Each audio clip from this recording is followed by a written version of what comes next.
Right, and I think all too many citizens have little concept as to how many jurisdictions uh, they're accountable to. You've got City of Crystal, for instance. Obviously, you've got the county that has its own government.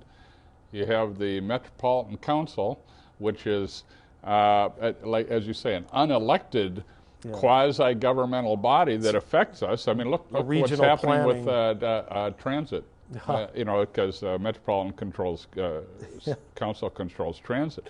Then you get the Three Rivers Park District.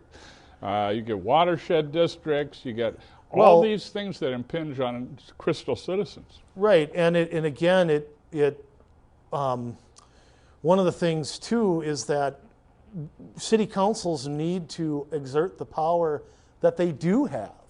Like one thing about the Three Rivers, I tried to make a stink about the Bassett Creek Regional Trail, which is being pushed by the Three Rivers Park District. But one little known thing is that the Three Rivers Park District needs a resolution from each city in favor of what they want to do before they can do it.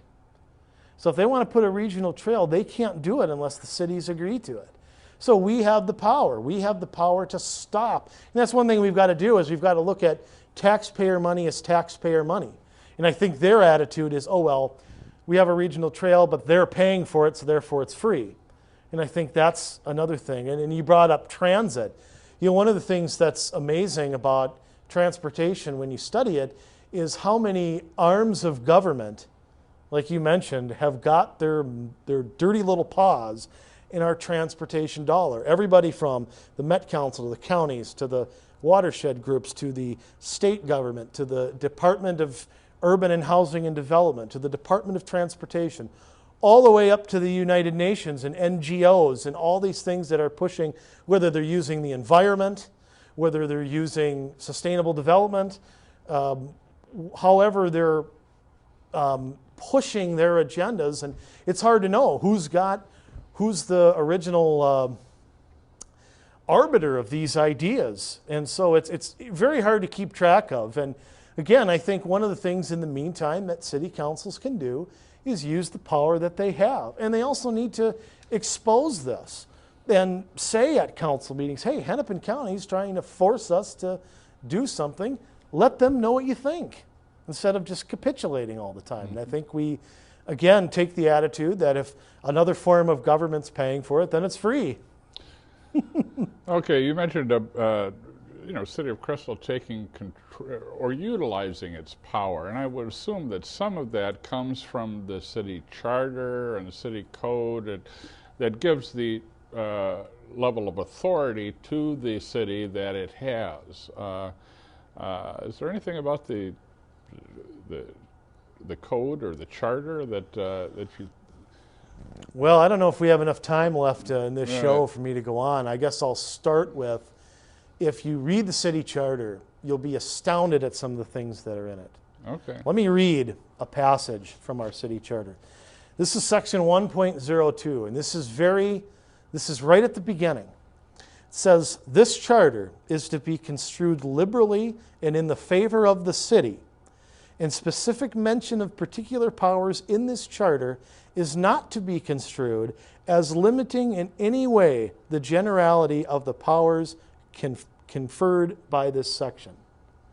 Meaning, the city charter is to be interpreted liberally and in favor of the city.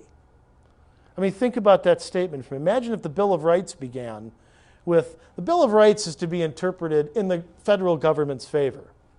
I mean, again, we'd go bonkers as citizens. Right. I mean, it really is amazing. Not to be construed as limiting. So the charter's not seen as a limitation on government. Mm-hmm. It's just seen as a tool government can use. I'll take it a step further.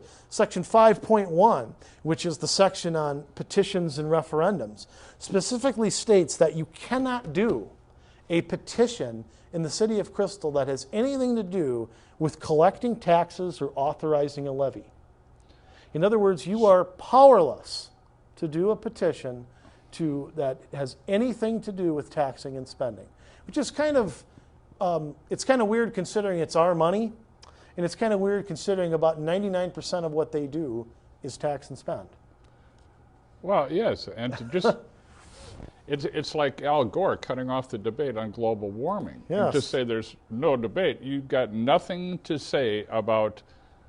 Yeah, and that's the only place where science has ever been decided by a consensus. Right. I thought scientists were supposed to be skeptics. I thought that was all about being a scientist. But we'll get into the city code in the next show. I think. Okay. No, this is a good point because you've introduced the city charter, and we may want to follow up with that. Get into the city code, and I know you've got a few more things you'd like to cover, and that's why we had planned it this way. Again, we're wrapping up.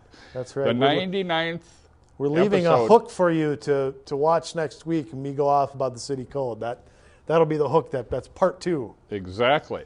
And that will be the 100th episode of the Andrew Richter Show. We made it. We made it. Okay.